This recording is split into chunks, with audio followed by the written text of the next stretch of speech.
irmãos, com a paz do Senhor Jesus.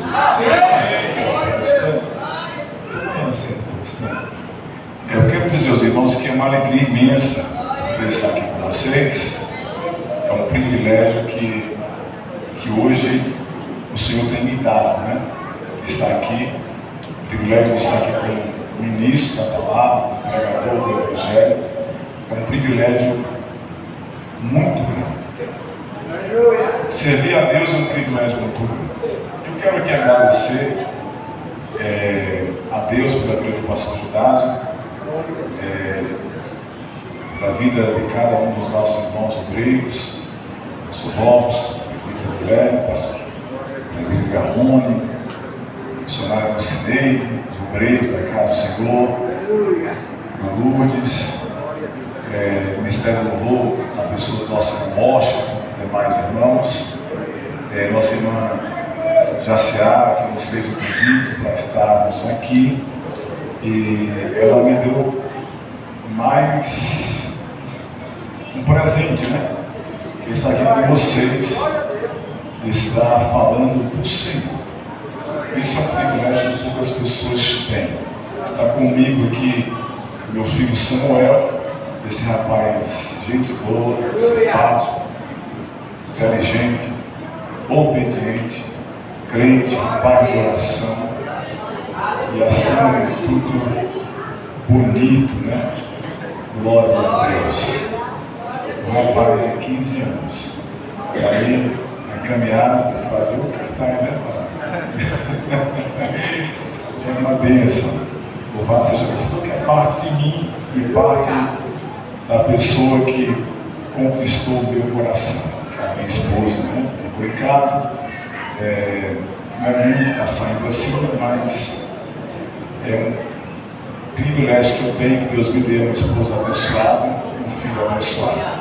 Está aqui comigo o presbítero Dailton, ele é presbítero ali com o pastor Everaldo, ali em Bom Sossego, na nossa igreja, também com a sua esposa, nossa irmã Ana. Ele está vindo, estava pregando já em outra região, e Várzea Funda, estava pregando em um evento lá, e aí eles vão cultuar com vocês lá na Brasil para Cristo. E ele está aqui hoje com a sua esposa. A alegria é toda minha, né, pastor Judásio? Andar com pessoas de fé é uma alegria muito grande. Então, queridos,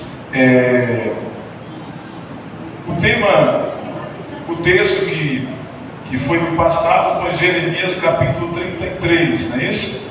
Versículo 3. Nós vamos fazer a leitura desse texto.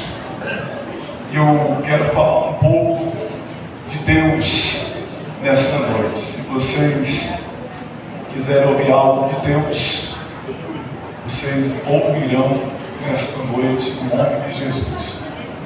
Glória a Deus. Vou tentar não falar muito de mim, mas vou falar dos milagres, né? Hoje é dia de falar de milagre, né, Marois? É dia de falar de bênção, de vitória, porque o povo precisa sair daqui aceso para casa. O povo precisa sair daqui confiante, com a fé lá em cima, em um nível alto, né? Voltar para casa para viver uma semana, um mês, um ano com combustível, para vencer as dificuldades.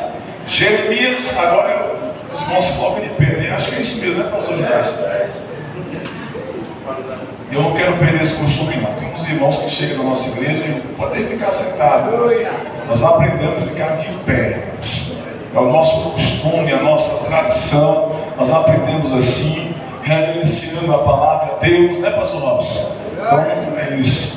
Jeremias capítulo 33, versículo 3 diz assim, ó: clama a mim e responder-te-ei, e anunciar-te-ei coisas grandes e firmes que não sabes. Vamos repetir? Clama a mim e responder-te-ei, e anunciar-te-ei coisas grandes e firmes que não sabes. Tem que tomar assento. Eu agradeço a Deus. Louvado seja o Senhor. Clama a mim e responder-te-ei. Eu começo essa administração perguntando a você se você tem clamado. Se você tem clamado ao Senhor. Se você tem suplicado ao Senhor. Aí eu fui buscar no dicionário o que quer dizer clamor. Clamor quer dizer gritaria.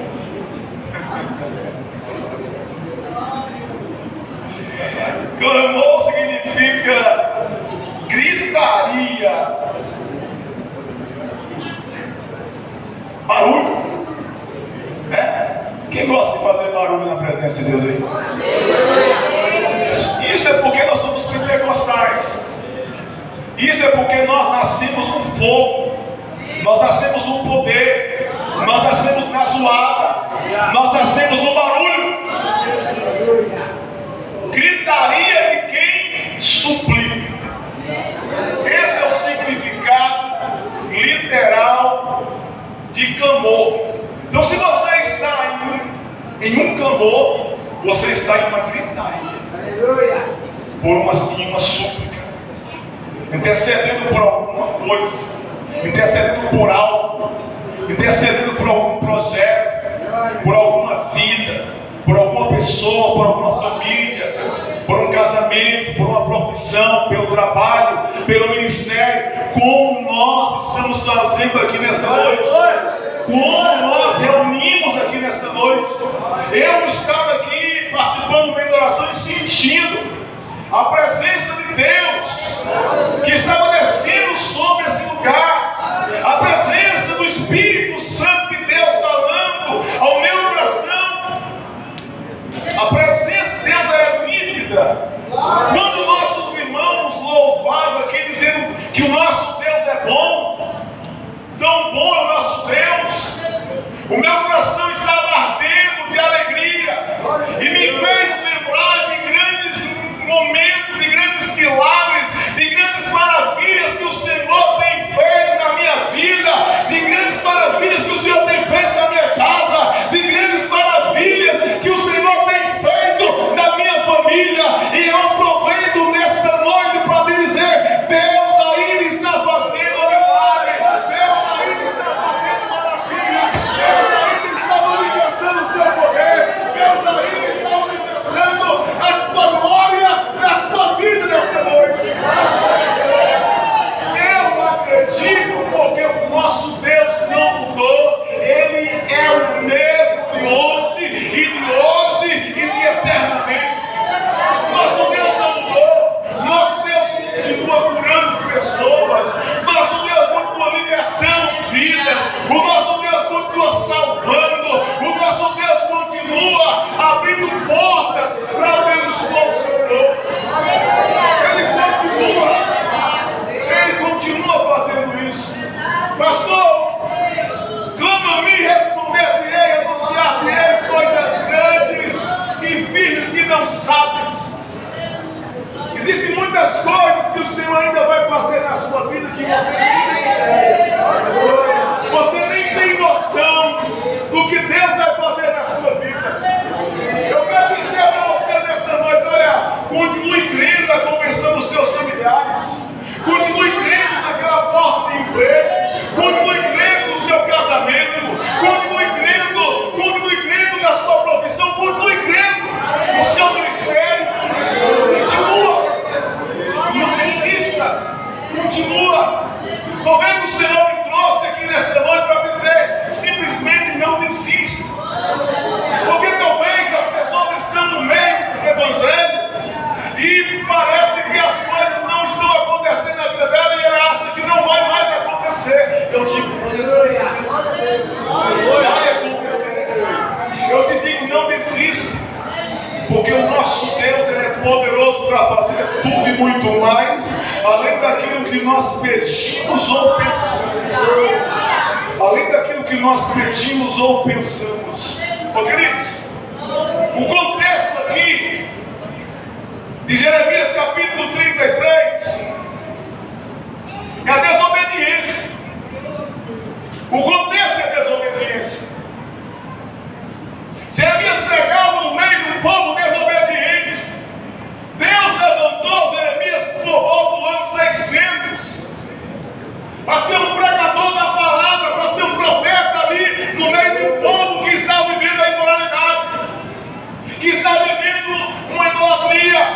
Um povo que estava distante de Deus, um povo que era o povo de Deus, um povo que era a nação de Deus, mas que estava distante de Deus. Um povo que era conhecido como a nação de Deus, o povo escolhido, o povo santo, estava longe de Deus. Tem alguém longe de Deus nessa noite aqui? O Senhor quer te trazer para perto. O Senhor quer te trazer para perto. O Senhor quer fazer mudanças na sua vida. O Senhor quer transformar a sua vida. O Senhor quer transformar a sua ótica, a sua maneira de enxergar as coisas, a sua maneira de sentir as coisas, a sua maneira de perceber as coisas. O Senhor quer transformar a sua vida. Jeremias está pregando para um povo que está longe, que está distante. Mas Jeremias está clamando a esse povo para que volte, para que venha para perto, para que obedeça a sua palavra. Jeremias, ele prega ali durante 40 anos. Ele profetiza ao povo, dizendo: olha, vai haver um cativeiro. Vocês vão ser levados cativos para a Babilônia. Se vocês não se arrependerem, se vocês não se voltarem para o Senhor, se vocês não deixarem os seus maus caminhos, se vocês não deixarem idolatria, se vocês não deixarem imoralidade, vocês serão cativos da Babilônia.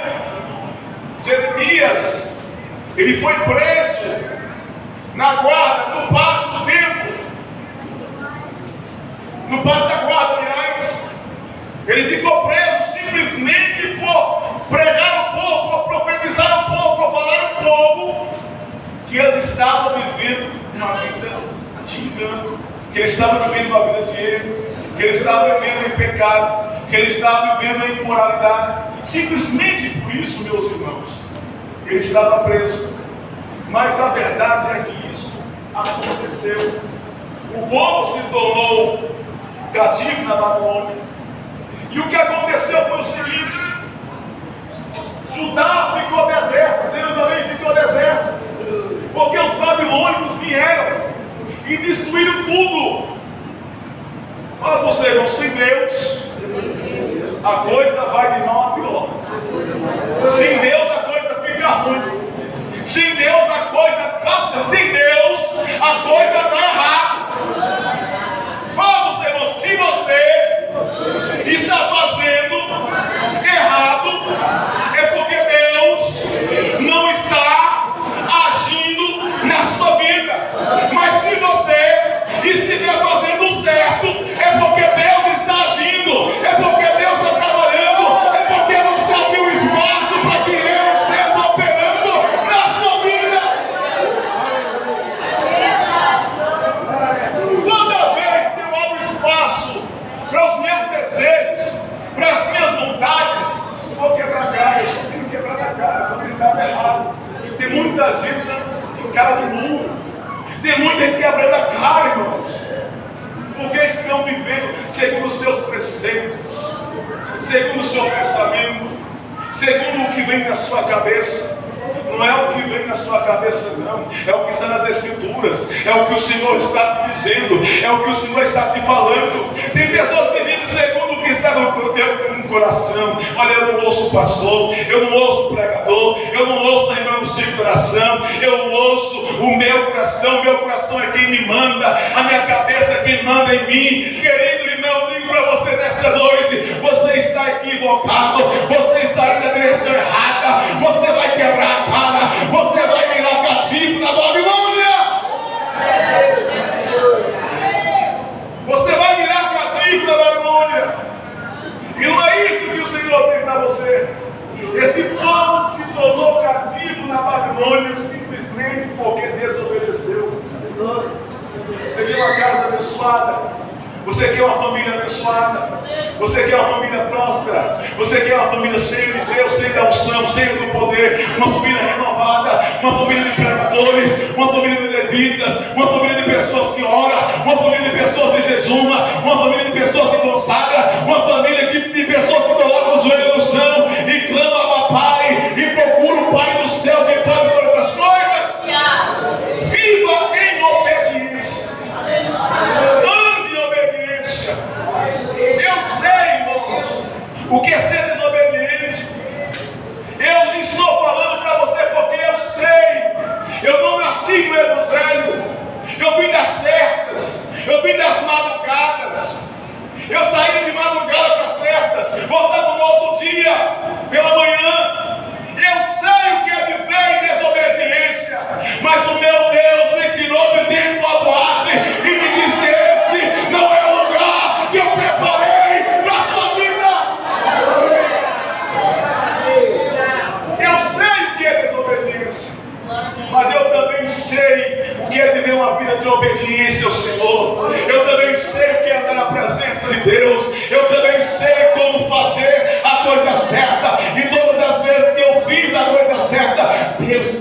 abençoado. Deus tem me abençoado. O povo foi para lá, cativo, na Babilônia. Jeremias disse que o povo ficaria 70 anos preso na Babilônia. Não voltaram para suas casas. Mas o desastre foi muito grande, pastor Gilberto. O desastre ali em Judá e em Jerusalém foi muito grande. O templo foi destruído. A casa de Deus foi destruída. A desobediência destrói a casa de Deus, vocês sabem disso? Ah, você, uma desobediência. Quem tem coragem de falar pelo amor de Deus? A desobediência destrói a casa de Deus. Destrói casas, porque as casas também foram destruídas. Fala comigo, a desobediência destrói nossas casas, nossas famílias. Repete comigo, a desobediência destrói cidades. E foi o que aconteceu em Jerusalém. Os hebreus foram levados cativos, mas as suas casas ficaram destruídas. A casa do rei, o palácio do rei, a casa do Senhor ficou destruída. As moradias dos hebreus ficaram destruídas. As ruas ficaram destruídas. E a multidão de pessoas que morreram à espada foi muito grande. As casas foram queimadas. Os guerreiros foram mortos à espada. Os guerreiros morreram à espada.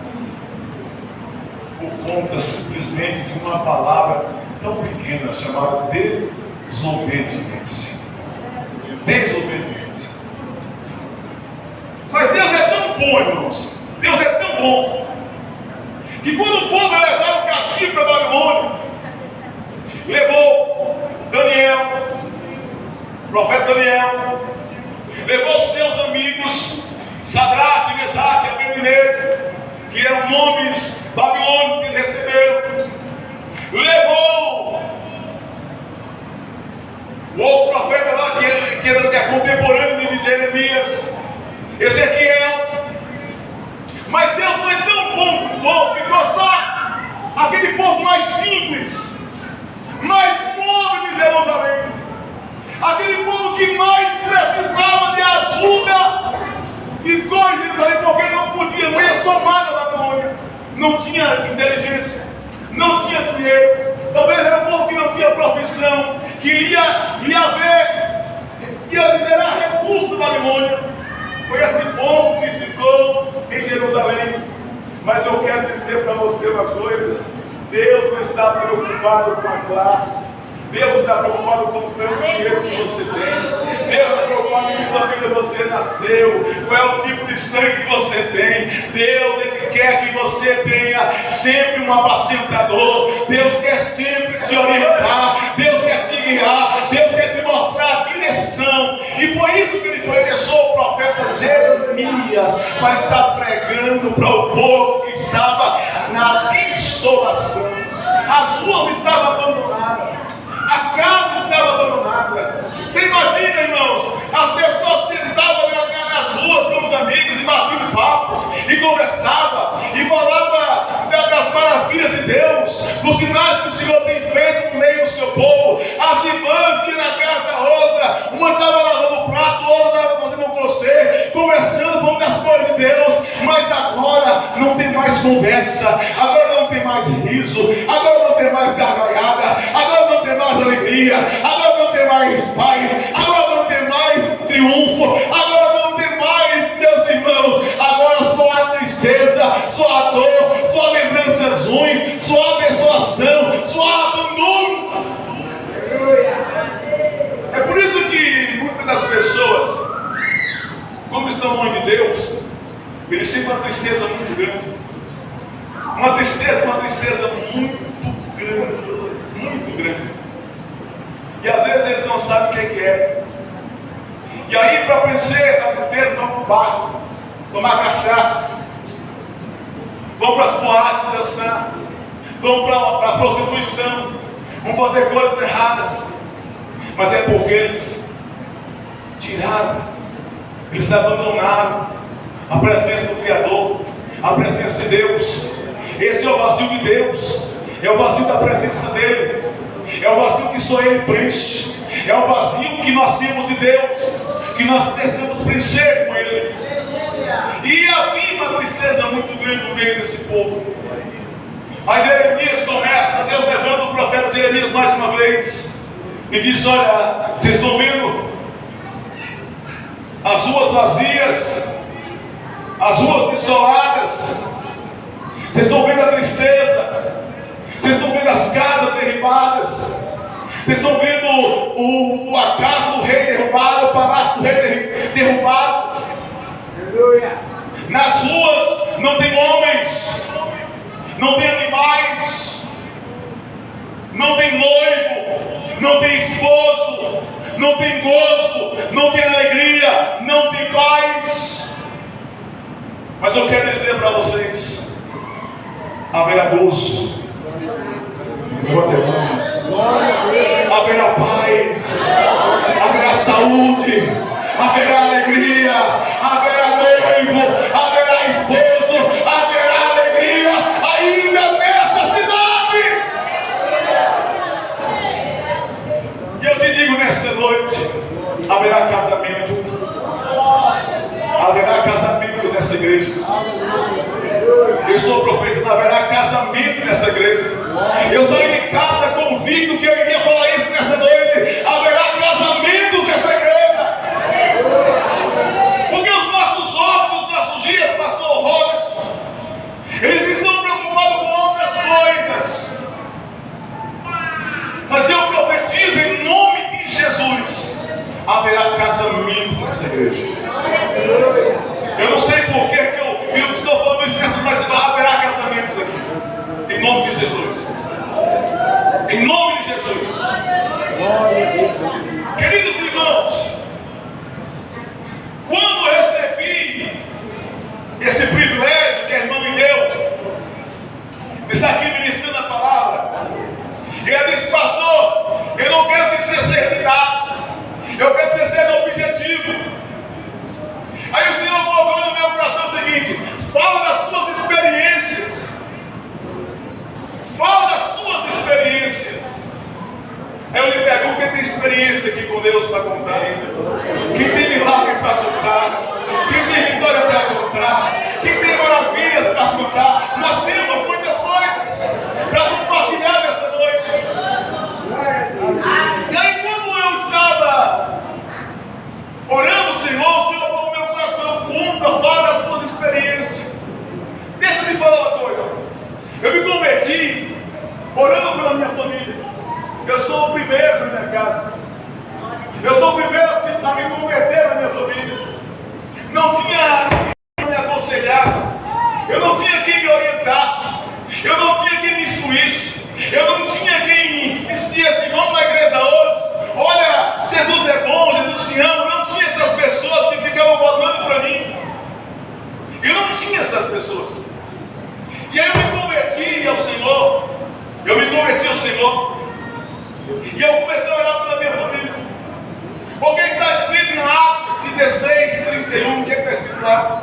E eles disseram: crê no Senhor Jesus Cristo e será salvo tu e a tua. O que é que ele disse? Crê no Senhor Jesus Cristo e será salvo tu e a tua. Eu não saí dos montes, eu não saí das campanhas de oração. Eu orava o Senhor nas madrugadas. Eu lia a Bíblia no meio da madrugada, no meio da noite, quando toda a minha família estava dormindo. Sabe por quê? O meu pai era espírita, a minha mãe era espírita, a minha família era envolvida com o espiritismo. O meu pai não queria nem saber desse negócio de Deus, desse negócio de Bíblia.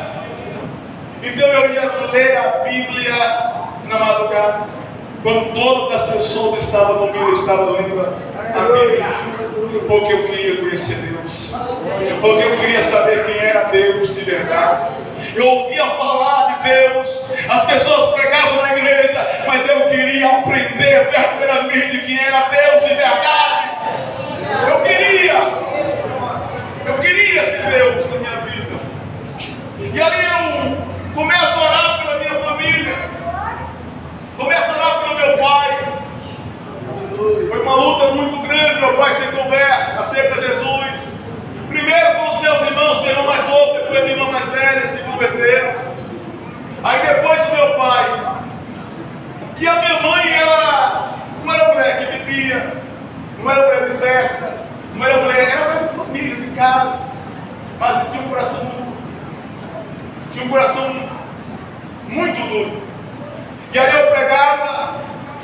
E ela não aceitava Jesus por nada, pastor Lopes.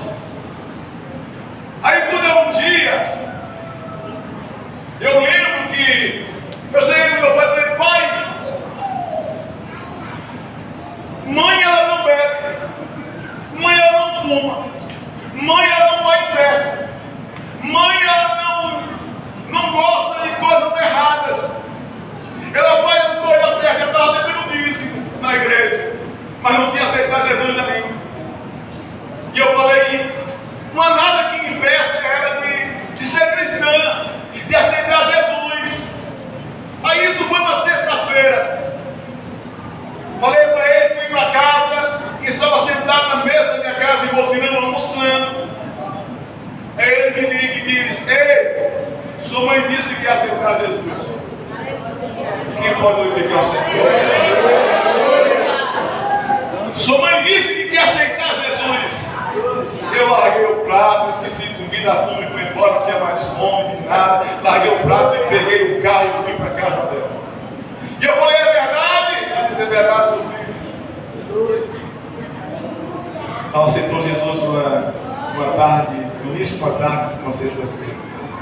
E eu falei o seguinte: Deus tocou no meu coração naquela mesma hora. Ele diz: olha, sua mãe já crente há muito tempo. Ela já é de idade. Batiza logo agora. Isso foi uma sexta-feira. Eu marquei o batismo pela tarde. Domingo pela manhã. Marquei o batismo dela domingo pela manhã. Deixa eu falar uma coisa para você. Quem está clamando aqui por alguma coisa? Eu quero dizer para você uma coisa muito séria. O diabo, ele vai se levantar contra a sua vida. Ele vai se levantar contra a sua casa. Ele vai se levantar contra a sua família. Escute essa experiência. Na sexta-feira eu volto para casa. Quando eu chego em casa, pastor, eu vou na minha casa, está cheio de abelha.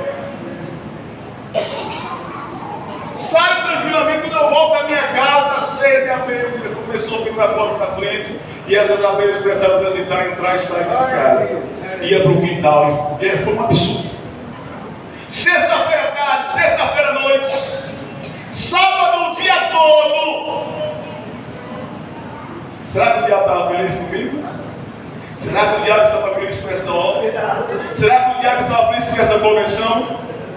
Eu acredito que não.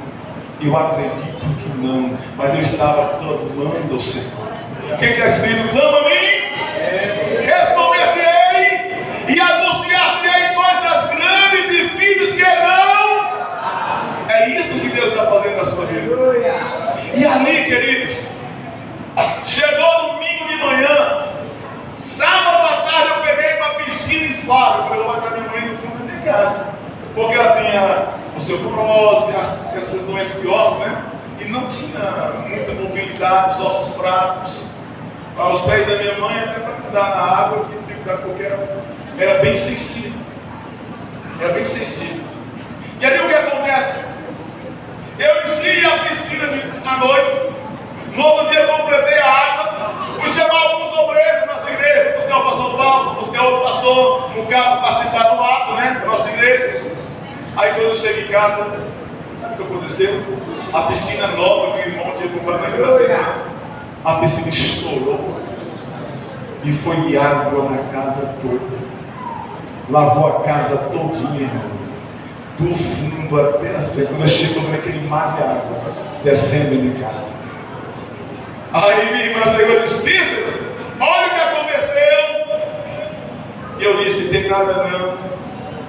Vamos todo mundo para o rio. Eu tenho que voltar nos carros, tinha 2 carros na porta, todo mundo. Peguei a minha mãe aqui, no colo. Levei minha mãe para a água no colo. Deus me deu esse privilégio. Foi eu que batizei ela. Ela me trouxe o mundo e eu trouxe ela para Jesus. Eu pego a minha mãe no colo eu gosto. E levo ela para a água. Ela estava com medo, tanto com medo que ela me segurava como se fosse uma criança pequena. Eu levo ela para a água. Mijo, faço a imersão, trago ela de volta, levo ela de volta para a terra. Quando eu vou sair da água, aí começou a sair da barra da minha calça, aquelas piadinhas pulando, coisa mais linda. Achei a coisa mais linda.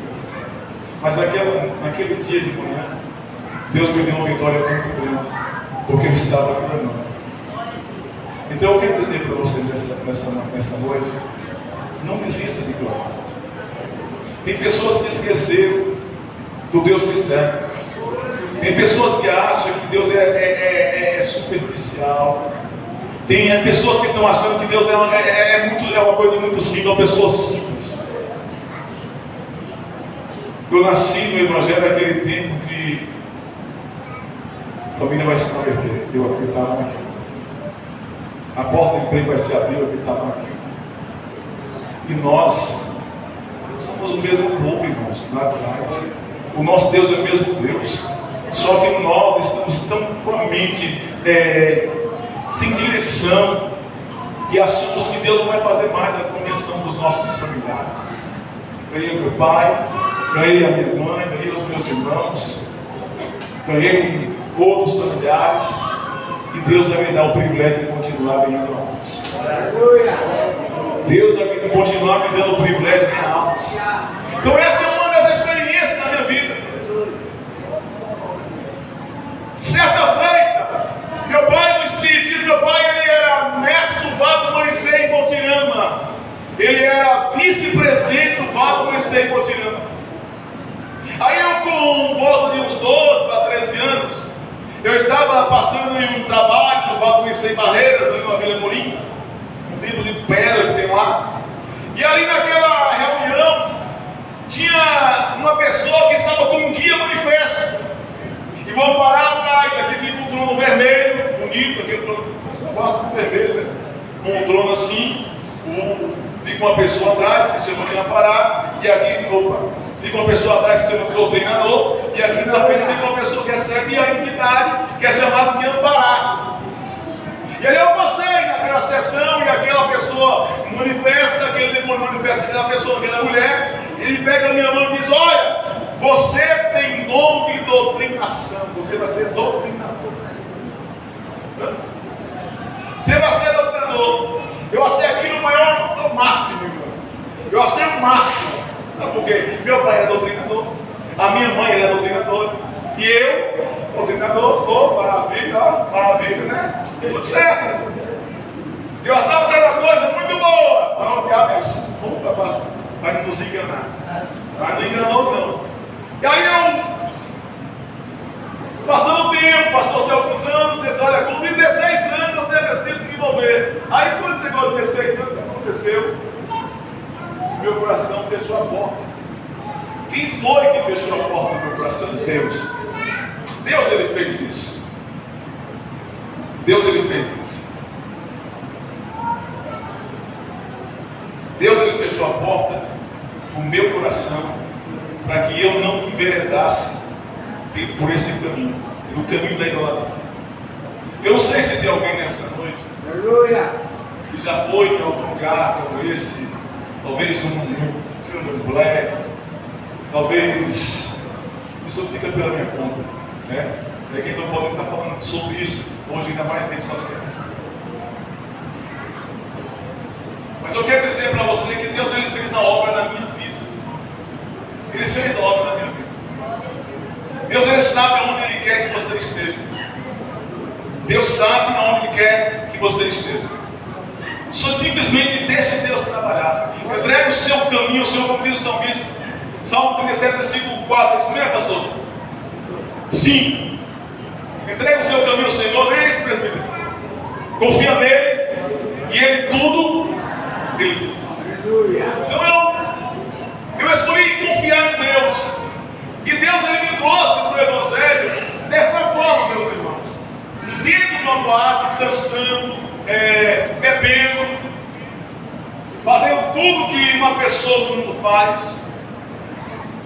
O Senhor disse para mim: esse não é o lugar que eu preparei para você. Eu sei que não tinha ninguém na minha família que era crente, mas eu tenho certeza que havia um clamor de algum lugar que me trouxe para dentro. Então, não desista de clamar, de suplicar ao Senhor. Um certo dia, no meio da madrugada, por volta de meia-noite e alguma coisa, eu estou vendo a minha mãe sentindo um gemer muito forte, como se estivesse morrendo. Como se estivesse morrendo. E ali eu saio do meu quarto, em direção onde ela estava, passo pela sala, e aí vou até a porta do quarto dela e começo a perguntar para ela o que está acontecendo.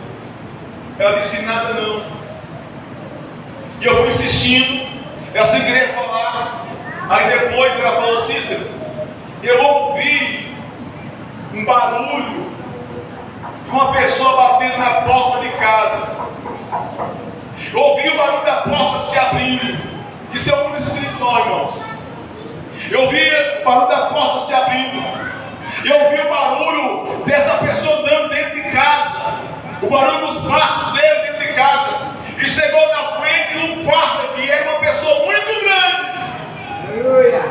E quando ele chegou na porta do quarto, era como se estivesse apertando a minha garganta. Eu comecei a sentir falta de ar, não conseguia respirar. O diabo mandou matar minha mãe. O meu pai estava no vale do amanhecer com eles. Glória a Deus. E o diabo mandou o emissário dele ir na minha casa e matar minha mãe. Mas eu estava lá. Alguém que clamava pela família estava lá. Eu levanto dali do quarto, vou em direção ao quarto dela, e ali eu unjo do irmão mais novo que estava na casa, oro, repreendo, e eu falei: agora a senhora pode dormir tranquila. Agora a senhora pode dormir tranquila. No outro dia eu perguntei: e aí, como é que a senhora dormiu? Dormiu bem? Dormi bem, meu filho. Queridos, Deus, Ele continua sendo o mesmo na sua vida. Ele continua sendo o mesmo na sua vida. Nós só precisamos entender que Ele é poderoso para fazer isso nas nossas vidas. O salmista, aliás, o profeta Jeremias, aqui ele é muito claro. Para que nós venhamos a receber esses benefícios e essas bênçãos da parte de Deus, nós precisamos simplesmente viver uma vida de obediência, entregar o nosso coração ao Senhor e deixar Ele fazer morada para que os milagres aconteçam. Deus abençoe os irmãos.